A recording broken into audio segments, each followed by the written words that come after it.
menentukan bukanlah mana-mana individu.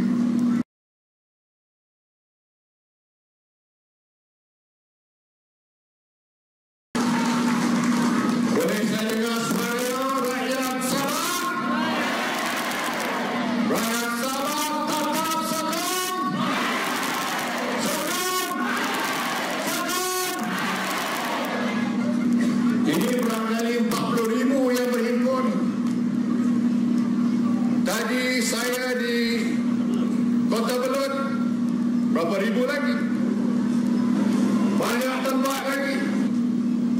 Takkanlah satu orang punya suara lebih besar daripada suara 40,000 yang berhimpun.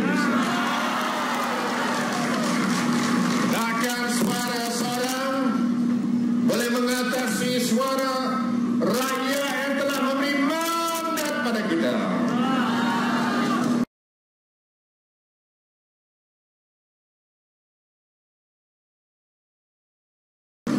Saya nak kata sekali lagi bahawa saya tidak akan tunduk kepada mana-mana tekanan. Saya cuma tunduk kepada ahli parti dan rakyat sahaja.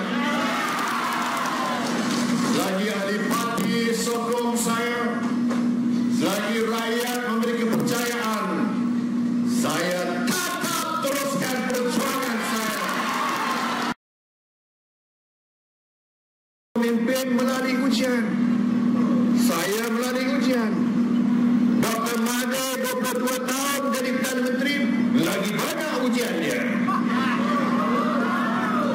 Mana tak ada ujian? Ujian tim A, tim B, hampir kalah. Hampir 50% orang UMNO suruh dia letak jawatan. Betul? Tapi apa dia jawab? Walaupun saya menang satu undi, saya tetap terus menjadi Perdana Menteri. Oh, hebat dia jawab.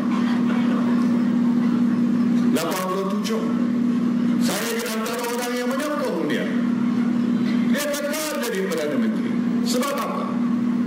Sebab kita bersama dalam susah.